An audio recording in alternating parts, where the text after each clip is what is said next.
ओम वक्रतुंड महाकाय सूर्यकोटि समप्रभ निर्विघ्नं कुरु मे देव सर्वकार्येषु सर्वदा। ओम श्री महागणपतये नमः। ओम श्री गुरुभ्यो नमः। हरिः ओम।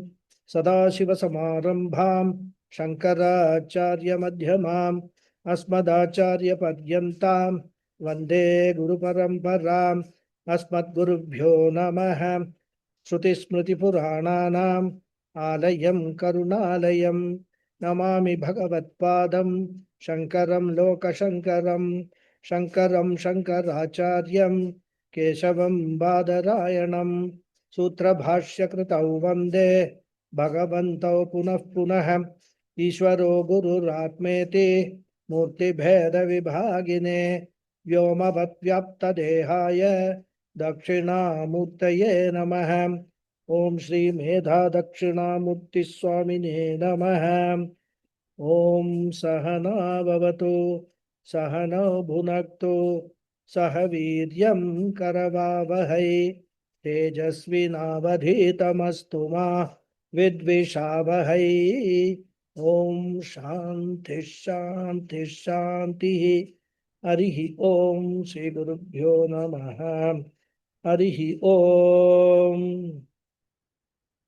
ओम भद्रं कर्णेभिः शृणुयाम देवाः भद्रं पश्येमाक्षभिर्यजत्राः स्थिरैरङ्गैः स्तुष्टुवागुंसस्तनूभिः यशेम देवहितं यदायुः।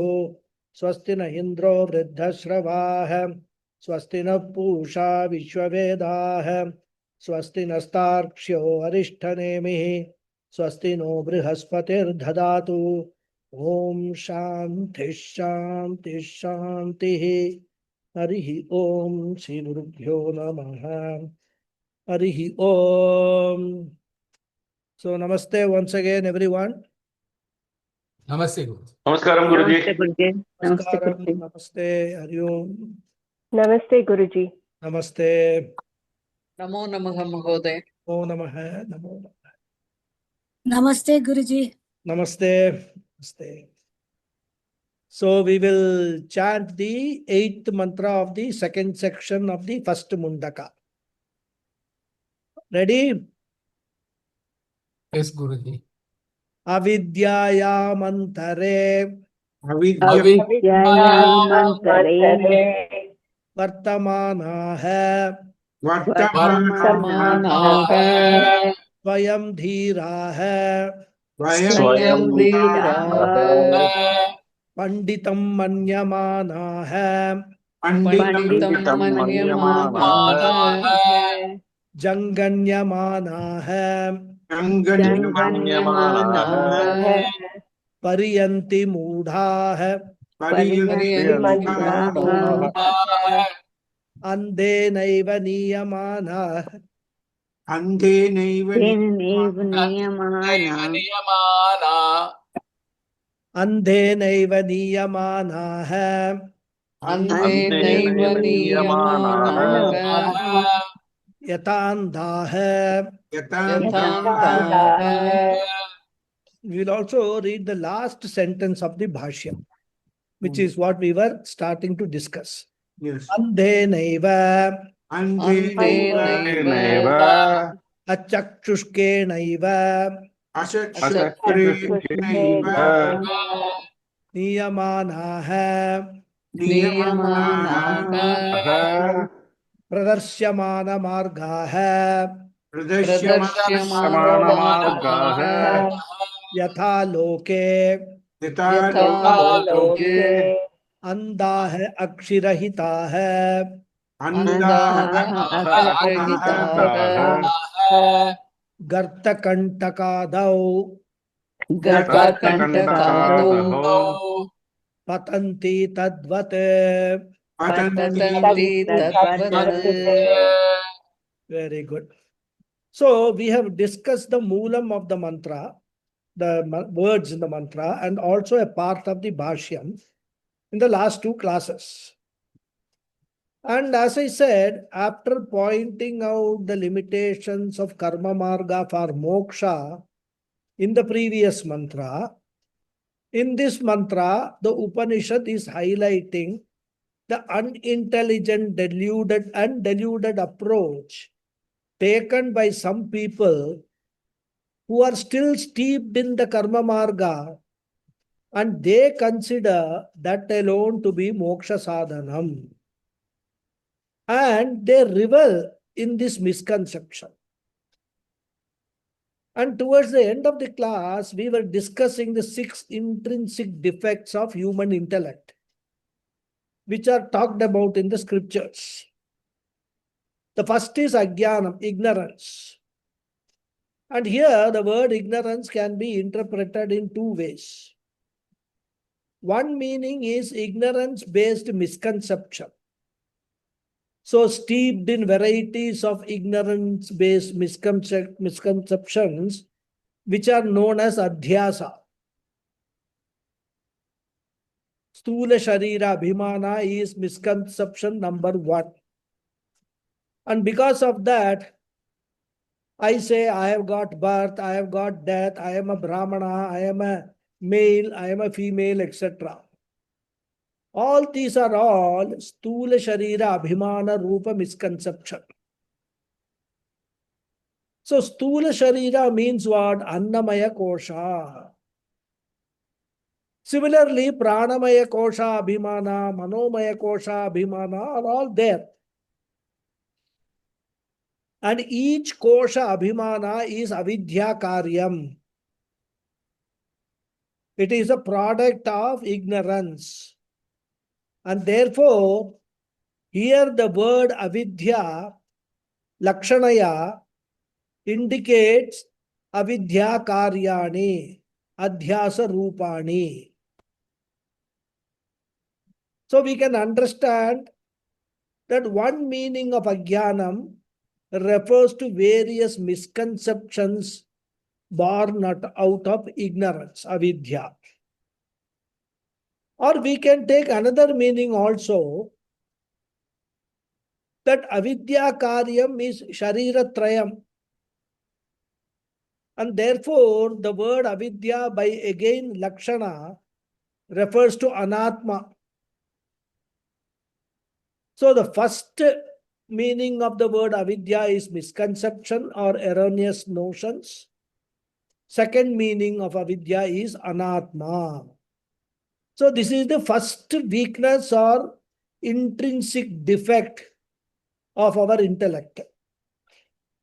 Second defect is what? Samshaya, doubt. Third defect is viparyaya, doubtless wrong knowledge. And I was explaining the difference between the two. And I said that I will share a beautiful proverb which is often attributed to Greek or Persian or Arabic tradition, which Ramuji had shared with me. Here is the English translation of the complete proverb. So the first idea is, he who knows not and knows not that he knows not is a fool, shun him. He who knows not and knows that he knows not. So what is the difference? He who knows not and knows not that he knows not is a fool, right? He who knows not and knows that he knows not is a child, teach him. He who knows and knows not that he knows is asleep, wake him. And he who knows and knows that he who knows is a wise man, follow him. So this is a very beautiful, Arabic or Persian, I don't know which is the source. Because I checked in the internet, it gives all sources. So it doesn't matter.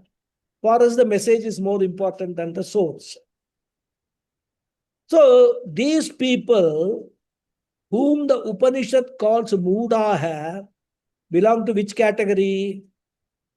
They belong to the first category. He who knows not and knows not that he knows not. is a fool, shun him.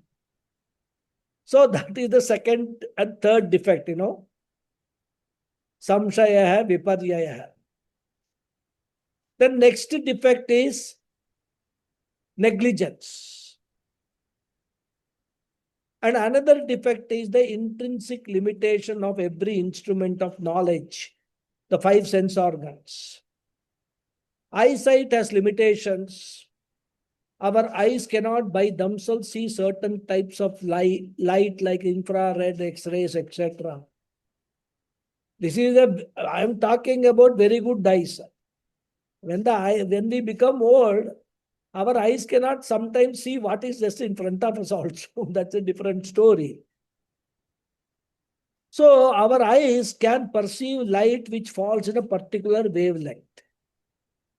Similarly, our ears cannot hear certain subtle sounds. It is said that dogs can hear sounds which humans cannot hear. So there are such limitations with respect to every sense organ. So this is the fifth limitation. So ignorance, doubt, doubtless wrong knowledge, negligence, and intrinsic limitation of every instrument of knowledge. Then the last, sixth limitation is subjectivity and motives. A hidden agenda in words and actions. These are the six limitations. All this we discussed in the last class also.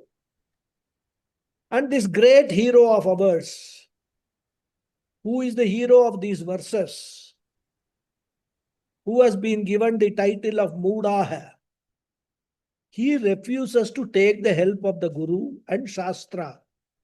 And therefore, he is the blind led by the blind. And nobody can help him because he refuses to listen or take help. The only help we can do is to pray to Bhagavan to give him Sadbuddhi. Now we'll going back to Bhashya. So Bhashyakara explains Andhe Naiva, by the blind person alone. Achakshushke Naiva. Achakshushka means a person without eyes. Chakshuhu, means eyes. Achakshushka means person without eyes.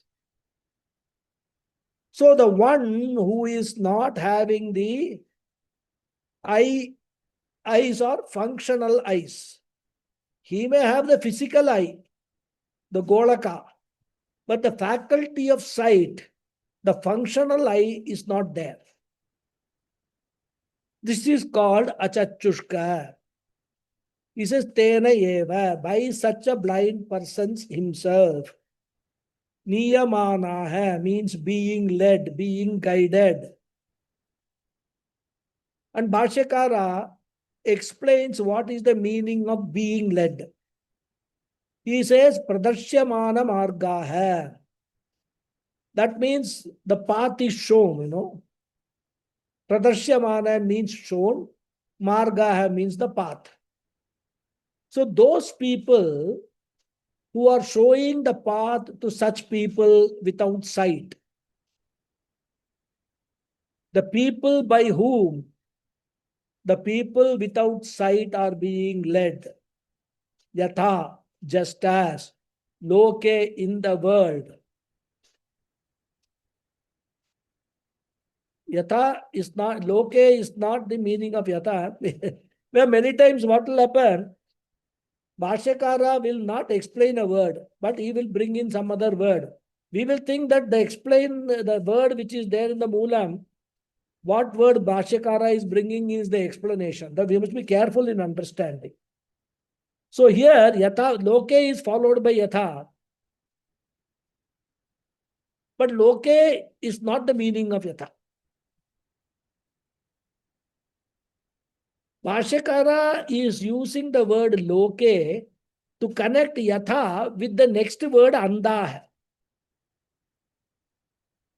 So yatha, just as, loke, in the world, what happens in the world is the meaning of yatha loke. The next word is andha, which is there in the Moolam. And Bhashyakara explains as akshirahita garta kantakadau patanti tadvat. So here he draws a subtle distinction between the previous andaha and this andaha. Because the previous andaha were people who were being led, and this andaha are people who are leading the previous sightless people. Of course, both are similar in one respect. Both are akshirahita. So the people who are being led also are devoid of eyesight, akshi. And the people who are leading also are akshirahita. So akshirahita means devoid of eyesight, similar to the previous set of people. And what happens to both these set of people without eyesight? He says, Garta kantakadau patanti tadvat. Patanti, they fall. Where do they fall? Garta kantakadau. Garta means a ditch or a pit. Kantakadau means a bed of thorns, etc. Thorns, pebbles, you can, adi is there, etc. Where we can include shrubs, bushes, puddle of water, a well also. Anywhere they can fall. Therefore, when the blind people are led by blind people, then this group of people will be falling in a ditch, pit, etc. And this is the example given in the mantra. Bhashyakara says tadvat. Tadvat means similarly. So we have to connect these people who are muda hai, but who swayam dhira hai, pandita hai, manyamana hai, they pariyanti, they wander about like the blind people led by the blind. That is, they themselves are ignorant and they are led by other ignorant people.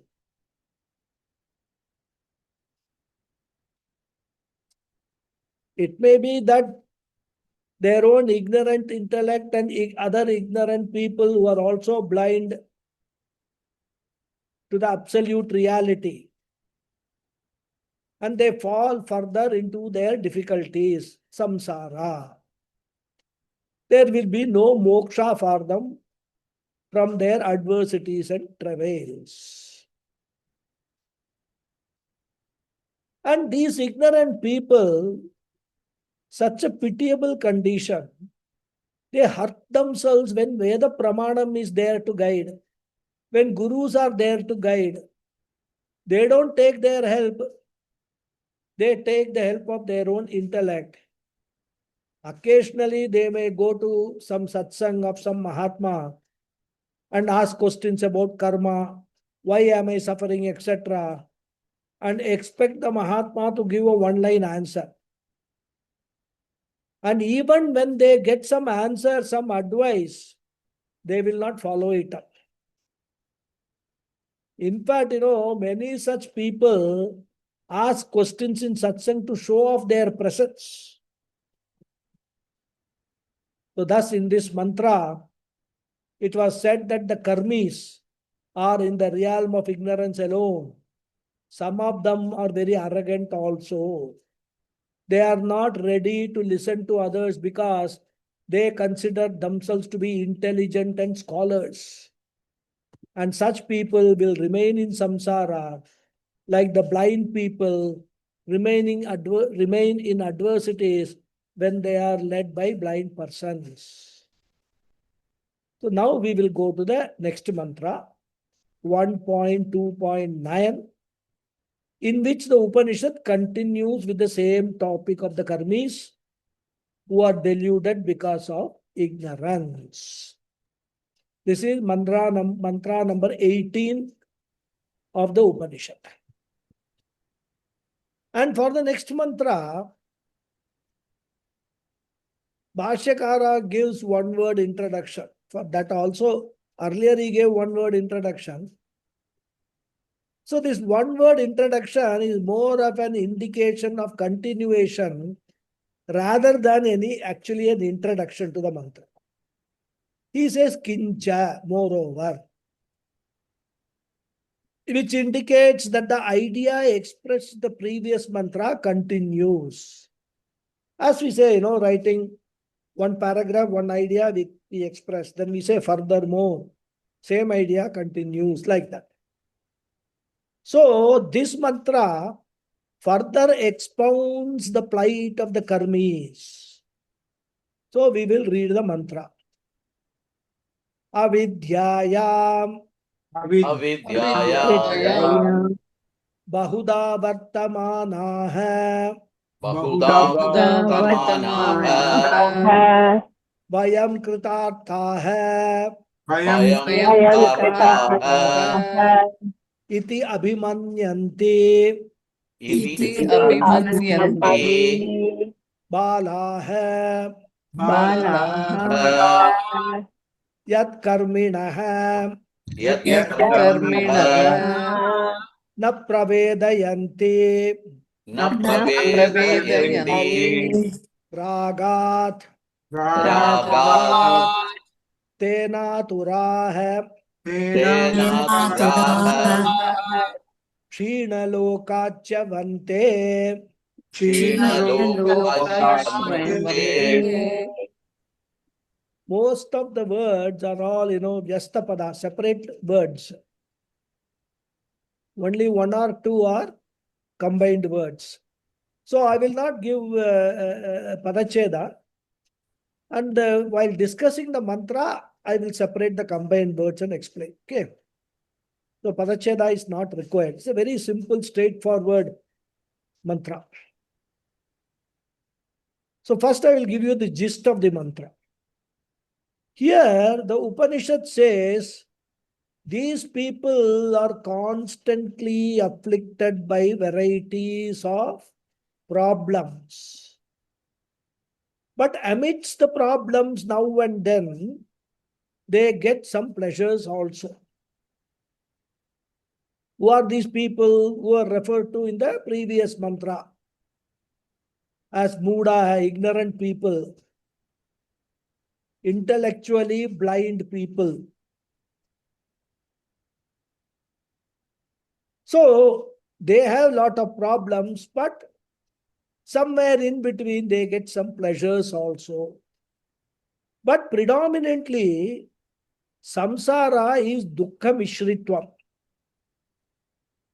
And Swami Paramatmananda ji gives a beautiful example to describe a samsari's life.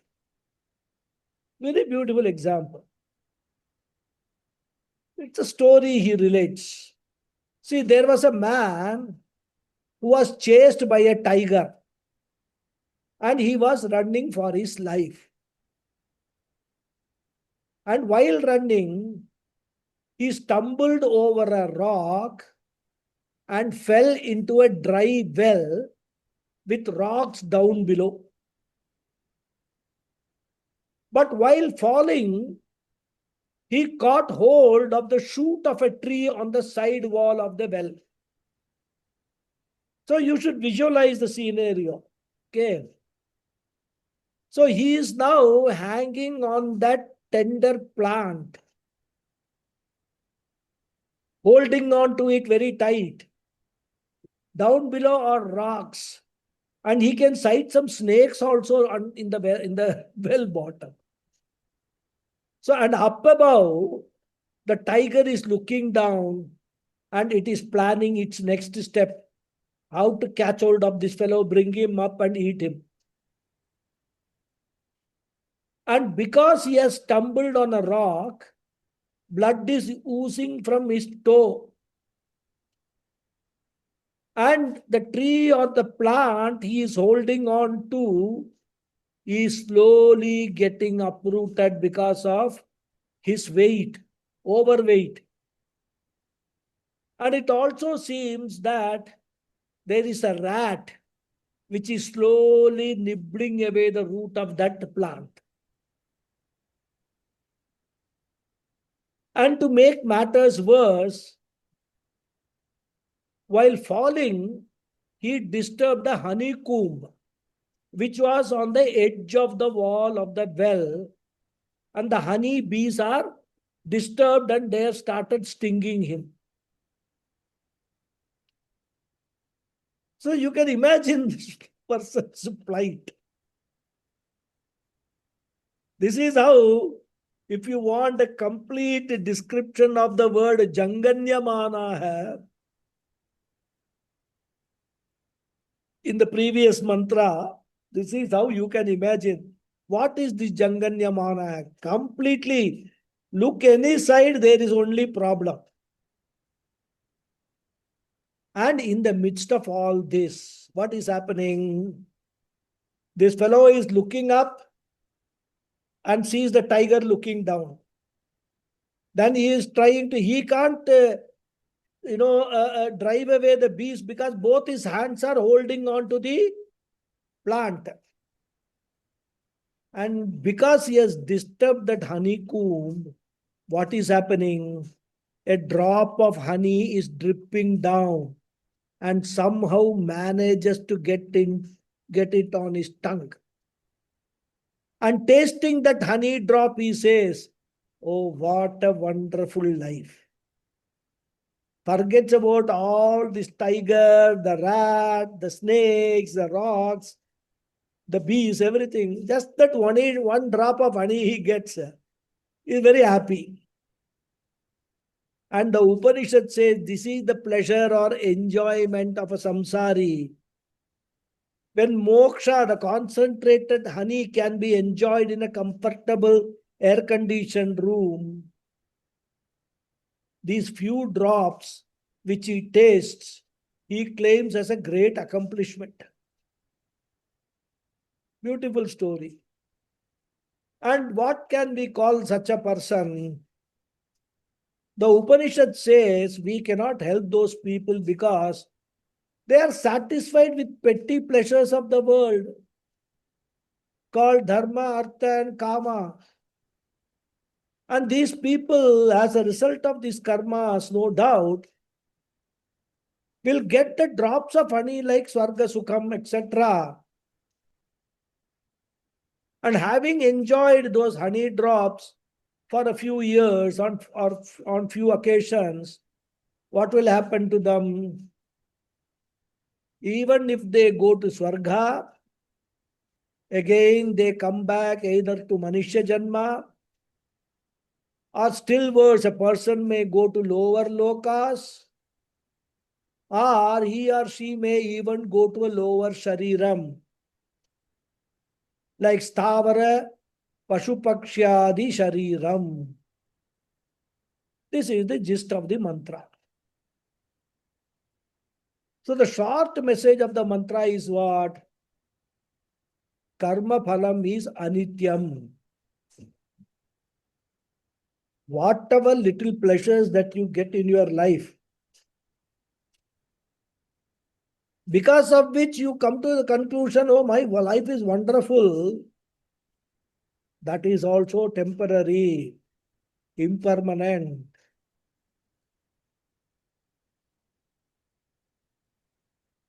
The travails of samsara is not going to spare you, because you will have to pay for your karma phala. You have to experience all your karma phala.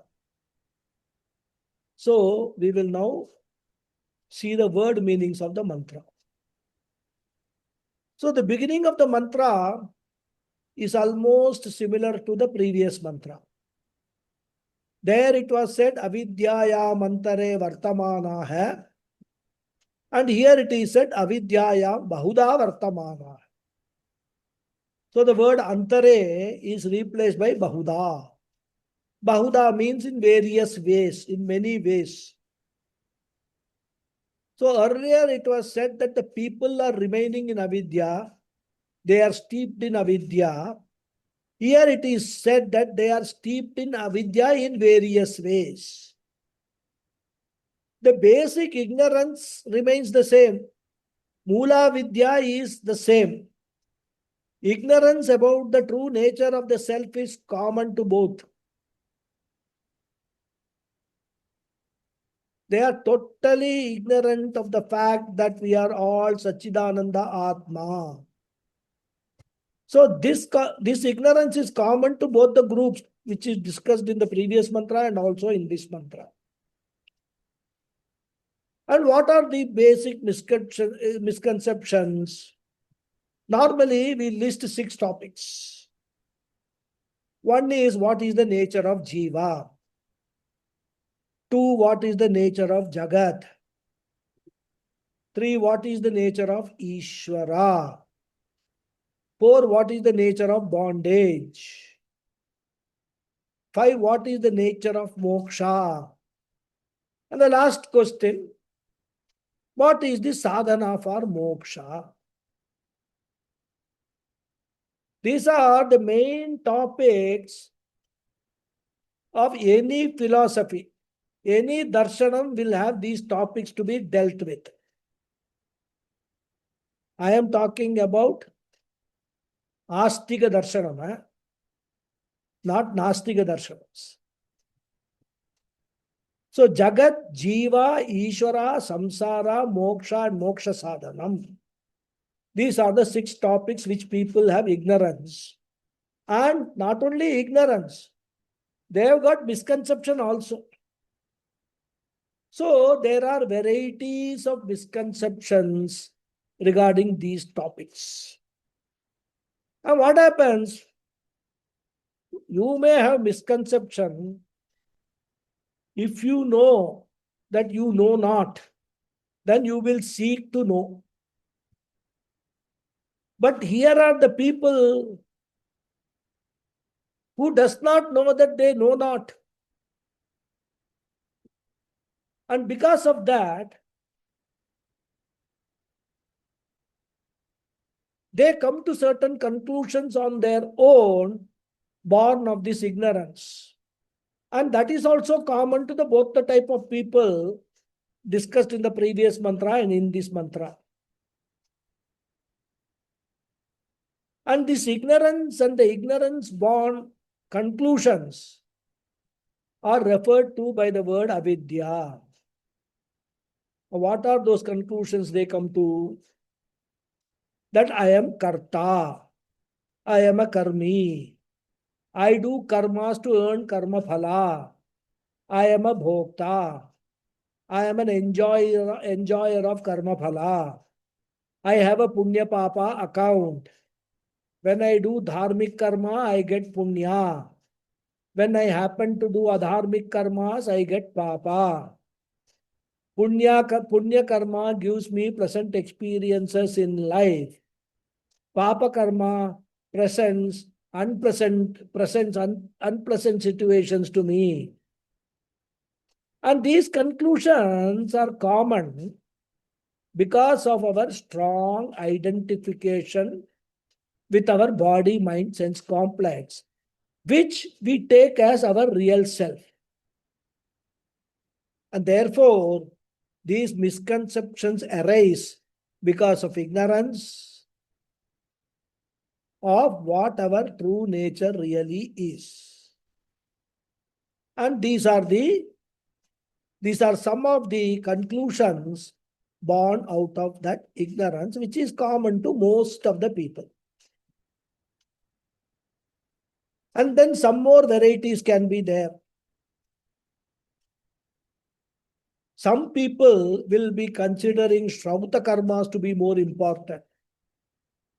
Some others may say, no, Smarta karmas are important. Some others will say, both Shrauta karma and Smarta karmas are a waste of time and effort. Only Laukika karmas are important because the results of those karmas can be got immediately in this life itself. So this is another set of misconceptions, another variety of delusions. And all of them are here referred to by the word Bahuda. Avidyayam Bahuda Vartamana hai. And the next line. Vayam kritartha hai iti abhimanyanti bala hai. Now, bala hai literally means children. But then these people we are talking about are not children. They are all grown-up people who may be having children and also grandchildren. So here the word bala hai indicates immature people. Because that is what differentiates the adults from children. At least that is the norm. We have got children who are very mature and adults who are very immature also. Anyhow, generally, when we say he's an adult and he's a child, we differentiate on the basis of maturity, rather. Intellectual maturity, physical maturity, emotional maturity, so many types of maturities. But these people, they are childish people, immature people. In certain areas, they are having as much innocence as the children have. And what do they think? Abhimanyanti. Abhimanyanti means they have got the abhimana. They are having this pride. What type of pride? Vayam kritartha hai iti. They are considering, or they are proudly considering themselves to be kritartha hai, fulfilled people. They say our life's mission is achieved. Means they have already got what is there to be gained in life. Vayam kritartha hai, we are fulfilled. We don't need anything.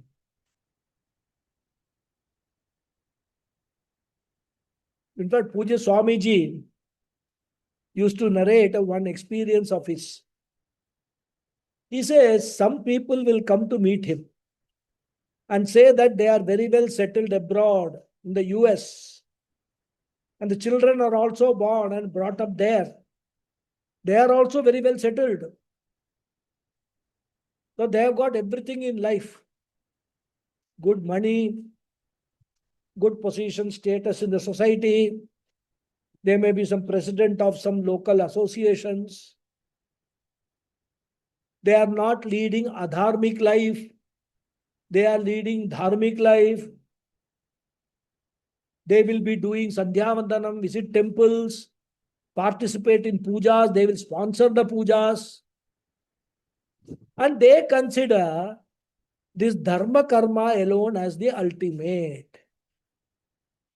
And they will further say that they have done what all duties which are to be done. They got children, brought them up very well, gave them good education, got them married, settled. And that is what normally we think, why am I born? For all these things. So I have done everything. I am kritartha hai. Whatever is to be achieved in human life, they think they have achieved. And Puja Swamiji says, first you compliment them and continue the conversation. Ask specific questions about their job, their family, etc. He says, then they will slowly open up. And this is, he is quoting from his own experience. They will say, my job is very good, very well paying and all that. But, Swamiji, I have been denied promotion twice. My juniors have superseded me. But they will say, oh, that is okay. I mean, as long as I have a good paying job, it's okay. So the first sign of samsara will emerge. Happy, but not happy. Then more will come out. They will say, my daughter, she's gone to Harvard and all. Very good degree, PhD she has got, married, well settled. her husband is an African American, and that too he is a Muslim. Swamiji, these days we can't help all these things. We tried to convince her to marry someone from our community. But then she said, this is my life and I will decide. No, it's okay, Swamiji. I mean, as long as they are happy, we are also happy. Oh, the saga of happy but not happy will continue. And you should listen to this book when Puja Swamiji is narrating it. Huh? I mean, I may be a very, very poor narrator of Puja Swamiji's way that dramatically he actually expounds these stories. Huh? That is why, you love Puja Swamiji's classes. Huh? So Swamiji used to say that these people have to understand that good life is not good enough to get what you are looking for in your life. Good life is necessary. Dharmic life is necessary. But that is not good enough to get you what you are really looking for in your life. And therefore, these limitations are shown that the people are falsely considering themselves to be kritartha hai. Then there are others who will say, I have done this yaga, that yaga. I have got the title of Yajna Shiromani awarded by governor. I am an Agnihotri. Do all karmas as stipulated in the Shastra. And because of which, I have already reserved my place in Swarga also. What more I want? I am kritartha hai. And you will find such people in any field, dharma, artha, kama, any field you take, you will find such people. And they will not stop there. They will actually criticize a mumukshu. They will ask, what are you doing, wasting your time, attending some Upanishad and Bhagavad Gita classes, etc. All waste of time. What foolish thing you are doing? Moksha cannot be gained just by attending few classes and meditation, etc. Moksha requires lots of karma to be performed. And Bhagavan has given us 2 legs and 2 hands for that purpose only. And whatever is required, I am doing it. Therefore, I am kritartha hai, fulfilled person. So, vayam kritartha hai iti abhimanyanti bhala hai. Immature people. Thus, they will try to discourage people like us also. If you are not careful, they can give you a complex. We may develop a doubt whether are we actually wasting our time or not. So, vayam kritartha hai iti abhimanyanti bala hai. Then the mantra says, yat karmina hai na pravedayanti. Yat here means because. Karmina hai means this ritualist. The people who are committed to karma, they are called karmina hai. Na pravedayanti, they do not know the truth. Pravedayanti is from vid dhatu. Vid means to know. So, they do not know the truth of karma. They do not know the truth of Atma and Anatma. And why they do not know? Why do they have ignorance? The Upanishad says ragat. Because of raga, endless desires, the longing for the result of karma. And this longing for the results do not allow them to come to the pursuit of knowledge. So because of this, the ritualist does not know the truth. Of course, the mantra does not say what is the truth. Bhashyakara will supply that later. He will say Tattvam na jananti. We will see that when we come to the Bhashya. So these people do not know the truth because of raga. They are so steeped in fulfilling their desires that they have neither the inclination nor the time to know the truth. And they believe that whatever they know is the truth. As long as the longing for karma phala is there, pursuit of knowledge even cannot start. And even if it is started, it will not be effective. And then since they do not know, tena atura china lokaha chavante. It's said in the mantra. We have to connect yat and tena. Yat, because they do not know the truth, tena means here therefore. So because of that reason, tena, because of the reason of ignorance, they are aturaha. Aturaha means afflicted, suffer. Chavante, they fall. Fall from what? Fall from any comfortable situation which they may be having temporarily, because of which they are saying Mayam Kritartha hai. Even if they go to heaven because of their karma phala, they will fall from heaven also. And when does this happen? China loka hai. When they have exhausted whatever result their karmas gave. When they have exhausted whatever punyam they have earned because of their karma. Kshina means exhausted. So here the word loka means karma phala, especially punya. In fact, it is said that in the heaven, people don't die physically.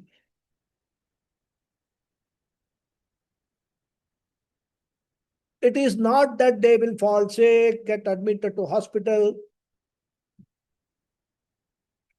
They will be lying in a bed, eventually die, and their body will be cremated, etc., like what happens in Bhuloka. Nothing of that kind happens in Swarga. Till the end, they will be leading a very heavenly life. We saw earlier, enjoying all the privileges which Devatas enjoy. But towards the end, when their stock of punyam is going to be exhausted, they will get the signals. Like mobile phone we have got, when the battery is going to go down, you will get a message. Isn't it? So the worry will creep in. And it is said that the jiva will melt away. When the punyam finishes, jiva will melt away from the swarga, suddenly disappear. I remember long ago, there was an English serial, called Star Trek. Many of you of my generation would have seen it. There they show what is called a virtual transportation. I think they used to call it teleportation or something like that. I remember teleporting it. A person stands in a circle in a special chamber, and one ray of light comes, and the person disappears and appears in another place immediately. Probably they have got the teleportation idea only from the Upanishad. Looks like, because here also our Shastra talks about these things. So something similar perhaps happens when the life in heaven becomes to an end because of the exhaustion of punya. So it's like, you have got a green card and are leading a very happy life in the so-called heaven on earth. And you think all this you have got, a good quality of life. Of course, that is definition we can debate. What is good quality of life? I find that we have got a better quality of life in India than in the US. So, but then it's all a question of perception. So you got a good quality of life, good family, good job, etc., etc. All because of what? Your punya. Then one fine day, a man named Donald Trump becomes the president. And he announces some stringent policies for immigrants. Then you start worrying and wondering, is my stock of punya going to be exhausted? So, tena atura hai china loka hai. Then chavante, having exhausted their punyam, they fall down. Means they revert to square one or the starting point. In the case of the US green card, it would mean they get deported and back to India or wherever they have come. In the case of Sargaloka Vasa, they will be back to Bhuloka to continue their saga of karma, earning punya and papa. And if you remember, Gita students, if they remember, same idea Krishna presents in the Gita 9th chapter. Tetam bhuktva swargalokam vishalam chine punye matyalokam vishanti. So the same idea, I think Bhagavan Krishna, of course, he has said that all I am giving you is only the condensed version of what is there in the Upanishads. So probably Bhagavan Krishna has taken this verse or these words from the Upanishad, Mundaka Upanishad teaching only. So, Atura China Lokaha Chavante. Okay, now we will go to the Bhashyam. It's a small Bhashyam, not a very long one. We will read the Bhashyam. Okay. Avidyayam Avidyayam Bahuda Bahuprakaram Bahuda Bahuprakaram Vartamanaya Vartamanaya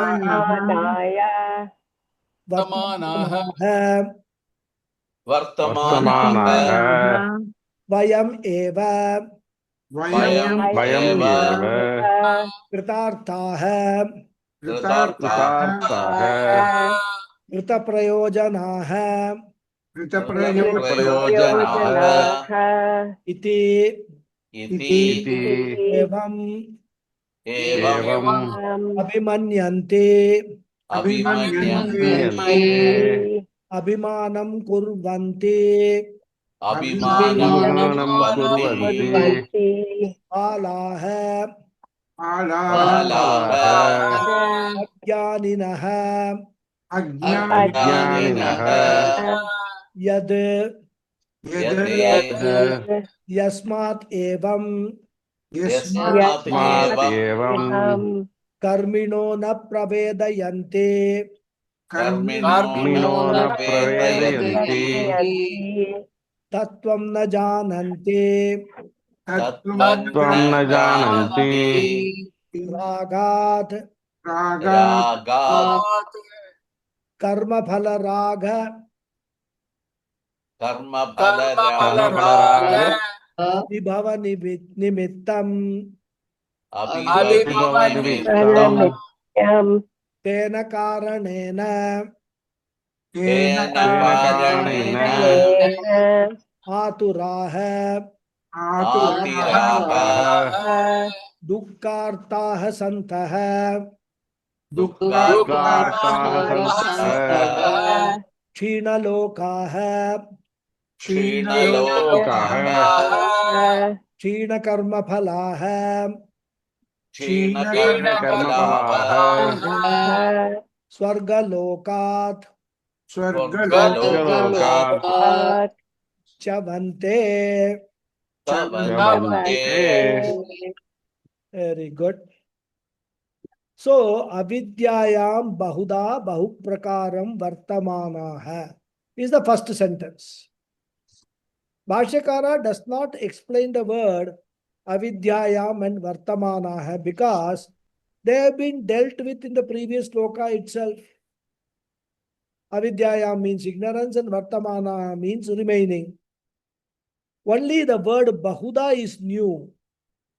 So he comments upon that word bahuda is equal to bahuprakaram, which means in manifold ways. By which we mean at some times they have got Annamaya Kosha Bhimana, at some other time they have got Pranamaya Kosha Bhimana. Thus, object of Abhimana varies from time to time and person to person, or you can put it in another way also. Sometimes he looks upon himself as Karta, sometimes he looks upon himself as Bhokta, sometimes he looks upon himself as Pramata. Thus, all these things can be taken as Bahuprakaram in manifold ways. So, Bahuprakaram Vartamana hai, remaining in ignorance, steeped in misconception in manifold ways. And not only that, the mantra says, Vayam kritartaha ityabhimanyantim bhalaha. Bhashyakara explains, Vayam eva kritartaha kritaprayojanaha iti evam abhimanyanti abhimanam kurvanti balaha ajnaninaha. So Vayam and Kritartaha are there in the Moolam. Bhashyakara restates with the addition of one word eva in between the two words. So he says Vayam eva, we alone. They don't say we are one of the. We say we alone are Kritartaha, accomplished people, fulfilled people. And the Vyakyanam he gives for Kritartha is Krita Prayojana. Krita Prayojana means we have got a life of fulfillment. We are totally satisfied with life that we have got, the family that we have got, the children that we have, the business that we have. All of them are going so well that we are totally satisfied. In fact, we don't think we need to do anything more for moksha, etc. And they do not know that all these ideal conditions are because of prarabdha, which happens to be fine now. But how long will it continue to be fine? God alone knows. And they are not willing to think of that also. Therefore, Krita Prayojana hai. In the word Kritartha hai, the word Artha hai part stands for Purusharthas. Especially Dharma, Kama, Artha Purusharthas. The human goals which are fulfilled. They don't even consider moksha as a Purushartha and don't want to work for it. They are satisfied with themselves. So these people who are remaining in ignorance say that we alone are the ones who have attained the goal of life. Iti evam abhimanyanti. Iti is equal to evam, in this manner. So they proudly declare and show proof of their worldly accomplishments. They will show you the video clippings of the awards they have won and also the mementos they have received. They will show the certificates. In fact, if you go to their house, those certificates, those awards, etc., they will all be very prominently displayed in the showcase. That showcase will be bigger than the Bhagavan's altar, which they may have in their house to do their praying. And in fact, they will go to the extent of actually inviting you for a meal. And the purpose will be to proudly showcase their achievements. So all these things they are very proud of. Vedanta says, my dear, you are satisfied this petty ahankara. What a foolish and childish thing it is. Therefore, abhimanyanti is the moolam. Bhashyakara says equal to abhimanam kurvanti. Abhimanam means pride, haughtiness, arrogance. So, these people are proud of their accomplishments. More we will see in the next class. Okay.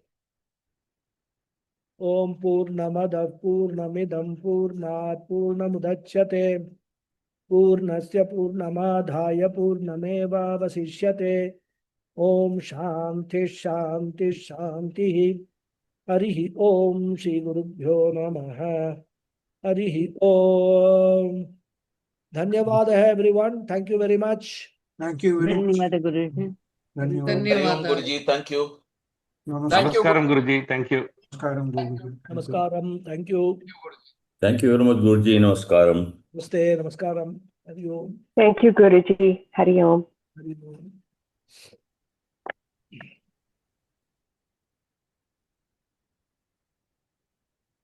Lata ji.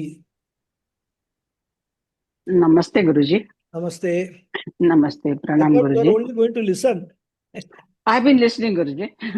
No, I was no. not being, I was not able to chant because of certain reasons. Okay. So Right. yeah, but I've been listening, I Guruji. thought you were driving or something like that.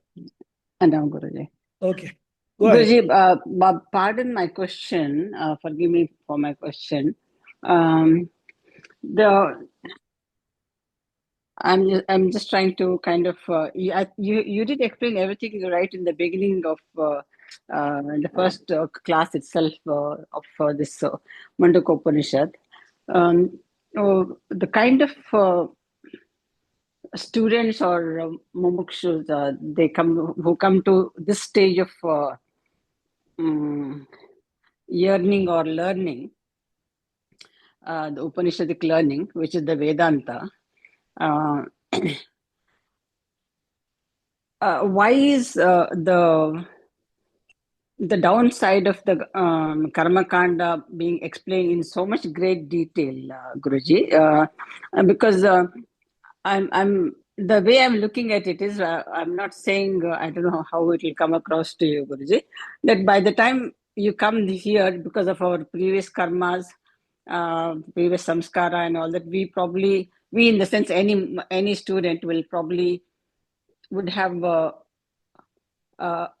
overcome the ignorance of the karma kanda. Are you sure? Are you sure? I mean, that's what I'm assuming. That's what I'm not, as I said, I don't know how it's going to come across to you, but if somebody, as you yourself put it, because I never give any thoughts to all these things, but as you keep encouraging us in every class, and then the way we are continuing with these classes, yeah, some karmas probably we will continue to do because that's a part of our worldly existence. But in such great detail, the downside of karma kanda, why is that become a requirement, Guruji, if I may ask? Because, the Upanishad knows that despite telling all these things, how many people will actually come to Jnanakanda, spend time in learning this under a guru, and also practice all the austerities which are required for this, the Viveka, Vairagya, Mumukshutvam, no? So many, these are sadhana chatushtaya sampatti. How many people actually will pursue this? So you have to work on people's intellect, their minds, in order to repeatedly tell them that Please understand, this is what it is, this is what it is, this is what it is. Okay. Okay. Don't think this is the ultimate, because for many people, this is the ultimate. I mean, I am telling you, I stopped teaching. In fact, Swami Sadatmananda ji used to come and take one Vedanta class in Nana Nani, right? Okay, Guruji. We stopped doing that. You know why? Because these things don't make any sense to people who are totally, they're completely immersed in all these karmas, temples, then bhajans, and including all sort of entertainment. Every week they will see a movie. Without that, they can't sleep on Saturday nights. Then they will have a very beautiful hall is there, so they will do dramas, so many, maybe even some religious related subject matter. But they revel in all these enjoyments. And you try to tell them that it's all waste of time. You should be spending your time in understanding the reality of the world. That is what is going to give you moksha. They will not understand. So you have to give them, keep telling them again and again and again. And not that all Upanishads deal with this topic in such a great length, like Mundaka Upanishad does. And this one more thing I wanted to ask Guruji. Is this the is this the way it is in all the Upanishads? No, but you are saying it's not. No, it's not. You will not find this kind of a description in Taittiriya Upanishad. In Katha Upanishad, it will be touched upon, but it will be put in a more sophisticated way, presented rather. So here, the Mundaka Upanishad directly attacks. So what is happening? The first section was introduction overall, right? What is Aparavidya, what is Paravidya, etc. Yes, Then the second section of the first Mundaka is devoted exclusively for Karma Ninda. Oh, Both yes. the limitation of karma and the limitation of the karmis. Right? Yes, Guruji. And also is explaining the reason why this is all there. Okay. Then from the next, that is second Mundaka, first section onwards, it will be all Paravidya. All right. And the various aspects of Paravidya. Because in this section itself, we are in the 8th mantra. When we come to the 12th mantra, very important mantra, quoted by all acharyas, Pariksha Lokan Karmachitan Brahmana hai. So, after you have got all these inputs, what are you going to do? Sit back and introspect. Upanishad has given you, you have come to the Upanishad class because maybe you wanted to know what the Upanishad is saying. So Upanishad has told you all these things. Now sit and introspect. And the Upanishad will say, an intelligent person, a mature person, he will choose the Jnana Marga as compared to the Karma Marga for moksha. So that will be the conclusion in the 12th mantra. So you'll have to suffer this for another 4 mantras. No, I mean, not that this is any easier or. No, I'm not saying that joking suffering means. Yes, So I the got it. Upanishad is presenting the limitation of karmas from all its angles. Okay. So that no student is left in any sort of doubt whether he can get more. Because today, what is the people's belief about moksha? Tell me, what do you, before coming here to this Bhagavad Gita class, what was your understanding of moksha? I mean, if at all you had an understanding. Much earlier it was just kind of moksha means after death. After death, you go to some Swargaloka or somewhere. Right? Vaikuntha or wherever. And you know, today, Vaikuntha Ekadashi day, morning 4:30 to 4 o'clock, people will take bath in cold water, go and stand in the temple, especially if it is a Vaishnavite temple. They will have a door which is called Swarga Dwaram. And they will enter that Dwaram. They will enter the temple, pray, exit through that Swargadwaram, and they will firmly believe that if they do it every year, after death also they will go to Swarga. That is moksha. This is what people believe. And some people, I remember my mother used to do it every year, morning in Delhi cold. 4 o'clock, she will take bath and go to some temple in the cold weather. And for next 3-4 days, she will be down with fever. And I used to tell her, what stupid thing you are doing. I mean, why are you doing all these things? Moksham gadakanam, Swargadharam, I have to go through the moksha, the Swargadwara. So, But I suppose we can't find fault with anybody for nobody is that matter. finding fault. But at that stage, that's what they Yes, are exactly. believed What to the understand, Upanishad and they are says, doing. that is why Upanishad is giving you all these inputs. He says, this is what you have been believing all along. Understand the limitations of all your beliefs, all your practices. This is what it is. So the real moksha lies where Upanishad is leading you towards that. And it is highlighting all these aspects so that you don't get bogged down. It does not say do not do the karmas. It does not, they do not, go to temple or do Swargadwaram. It does not say that. It only says when you are doing all these things, understand what you are doing, what purpose you are doing, why you are doing, and then do it.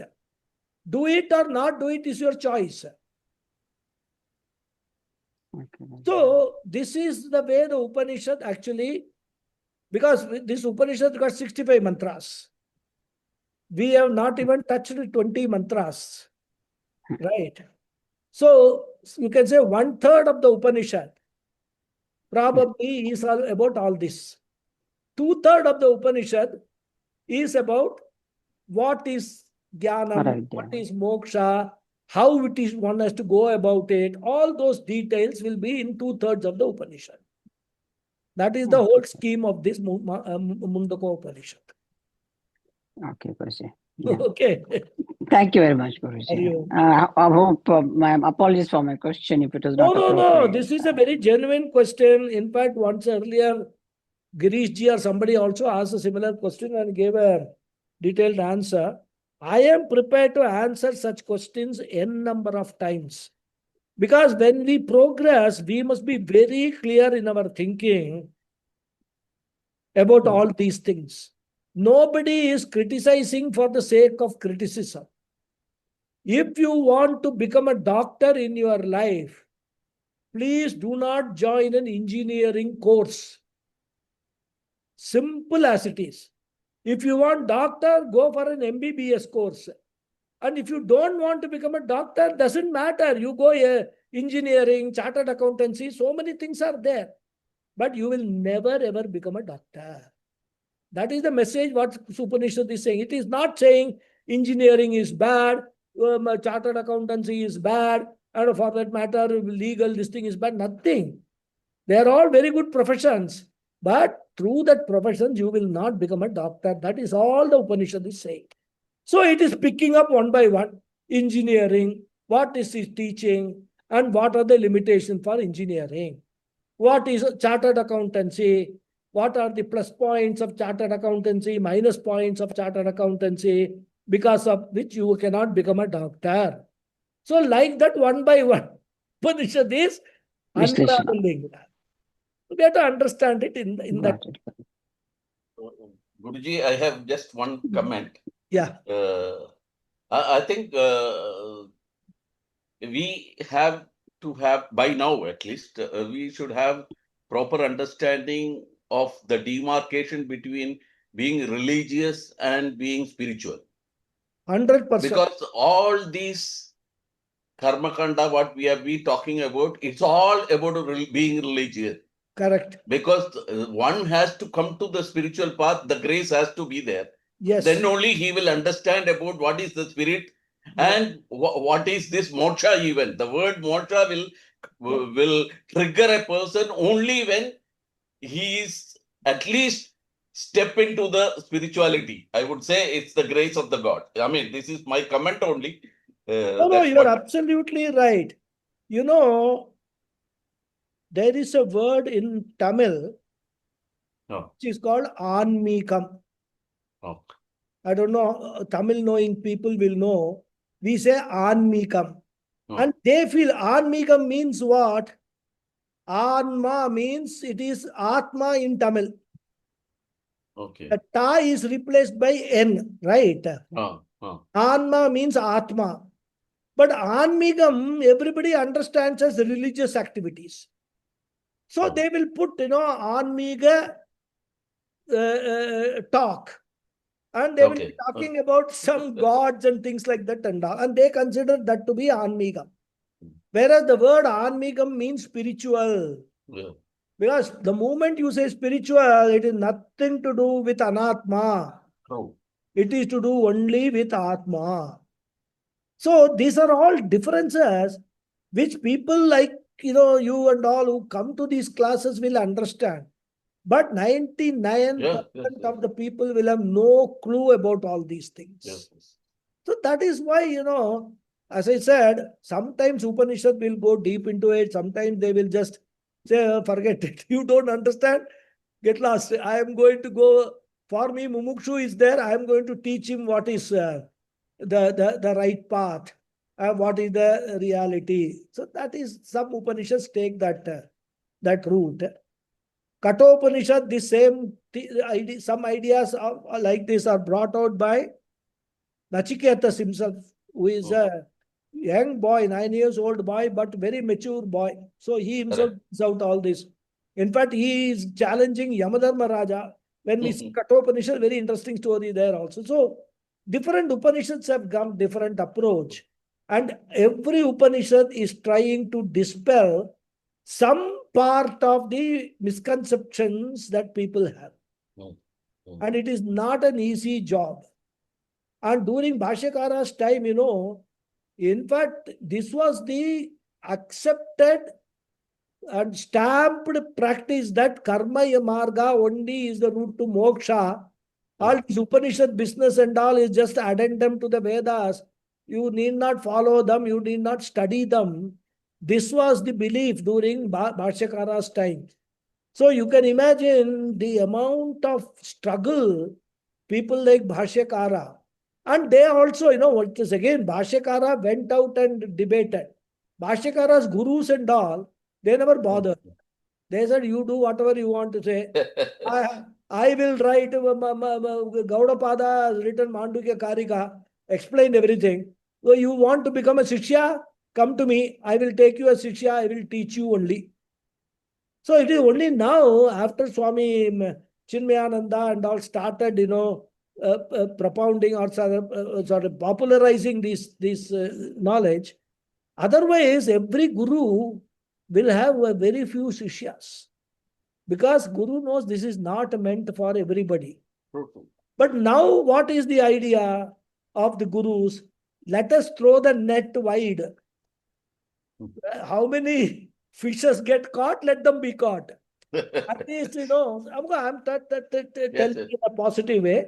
At least so many people, if they become interested in this and they take to this pursuit, so many people will be benefited because they will know the reality, the truth. Yeah, yeah. And they will be benefited. So that is the approach now all the acharyas take. And whoever wants to come and join, they are taken as students rather. No questions asked and nothing.